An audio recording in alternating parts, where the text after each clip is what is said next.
বন্ধুরা সামনের 22শে মার্চ থেকে শুরু হতে চলেছে এই সিজনের আইপিএল 2024। আর বন্ধুরা এবছরে কলকাতা নাইট রাইডার্স তাদের প্রথম ম্যাচ খেলতে চলেছে আইপিএল এর সিজন শুরু হওয়ার পরের দিনই, অর্থাৎ বন্ধুরা 23শে মার্চই খেলতে চলেছে কলকাতা তাদের প্রথম ম্যাচ নিজেদের ঘরের মাঠে ইডেন গার্ডেনে। 23শে মার্চ সন্ধ্যে 7:30 থেকে হায়দ্রাবাদের বিরুদ্ধে কলকাতা তাদের প্রথম ম্যাচটি খেলতে চলেছে আইপিএল 2024-এ। ইতিমধ্যে যে ম্যাচের টিকিটও অ্যাভেলেবেল হয়ে গেছে, সেই ম্যাচের টিকিট বন্ধুরা তোমরা কিভাবে কাটতে পারবেন তার ভিডিও এর আগের ভিডিওতে আমি তোমাদের জানিয়েছি। চাইলে বন্ধুরা সেই ভিডিওটি দেখতে পারো, ভিডিওটির লিংক এই ভিডিওর নিচে ডেসক্রিপশনে দেওয়া থাকবে। যেখানে বন্ধুরা আইপিএল এর এই সিজনে কেকেআর এর প্রথম ম্যাচটি শুরু হতে হাতে মাত্র 10 দিনেরও কম সময় রয়েছে। সেই অবস্থাতেই বন্ধুরা টিমের প্রিপারেশন শুরু হওয়ার আগেই কেকেআর এর ক্যাপ্টেন শ্রেয়স আইয়ার হয়ে গেছেন টিম থেকে আনঅ্যাভেলেবেল, যার কারণে বন্ধুরা কেকেআর এর লাগতে চলেছে বড় একটি ঝটকা। বন্ধুরা আইপিএল এর এবারের এই সিজনের জন্য মিনি অকশন অনুষ্ঠিত হয়েছিল দুবাইয়ের মাটিতে ডিসেম্বর মাসে, যেখানে বন্ধুরা নিলামের পর কলকাতা নাইট রাইডার্সের দল কিছুটা এমন ছিল, কিন্তু বন্ধুরা যার পর থেকেই কলকাতা শিবির থেকে একে একে অনেকগুলি প্লেয়ার আনঅ্যাভেলেবেল হয়ে গেছেন। বন্ধুরা কেকেআর শিবিরের দুজন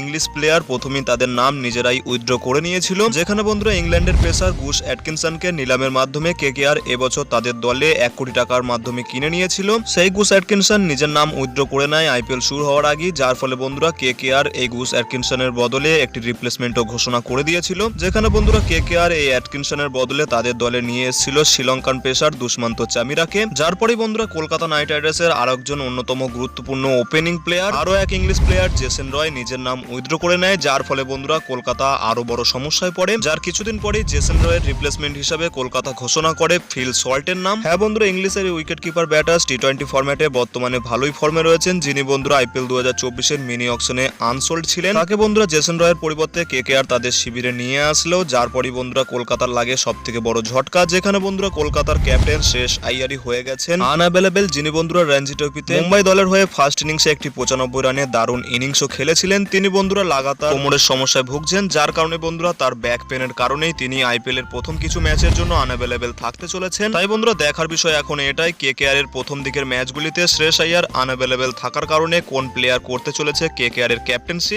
যেখানে বন্ধুরা সব থেকে বড় কন্টেন্ডার হলো গত বছর কেকেআর এর হয়ে ক্যাপ্টেন্সি করা নীতিশ রানা। এবছর গৌতম গম্ভীর এই দলের কোচ হয়ে আসায় দেখা যাক শ্রেয়স আইয়ার প্রথম কিছু ম্যাচে আনঅ্যাভেলেবেল থাকার কারণে কোন প্লেয়ারকে করে এই দলের ক্যাপ্টেন। তো বন্ধুরা তোমাদের কি মনে হয় শ্রেয়স আইয়ার প্রথম কিছু ম্যাচে যদি আনঅ্যাভেলেবেল থাকেন তাহলে বন্ধুরা কেকেআর এর কি বড় কোনো সমস্যা হতে পারে? তা বন্ধুরা তোমাদের মতামত ভিডিওর নিচে কমেন্ট সেকশনে তোমরা অবশ্যই জানাতে পারো। আর বন্ধুরা ভিডিওটি ভালো লাগলে ভিডিওটিকে অবশ্যই একটি লাইক করে পারলে বন্ধুদের মধ্যেও শেয়ার করে দিও। আইপিএল রিলেটেড সমস্ত রকমের খবরাখবর বাংলায় সবার আগে পাওয়ার জন্য চ্যানেলটিকে অবশ্যই সাবস্ক্রাইব করে পাশের অল নোটিফিকেশনটিকে অন করে রাখো। দেখা হচ্ছে অন্য কোনো ভিডিওতে। Till then bye by.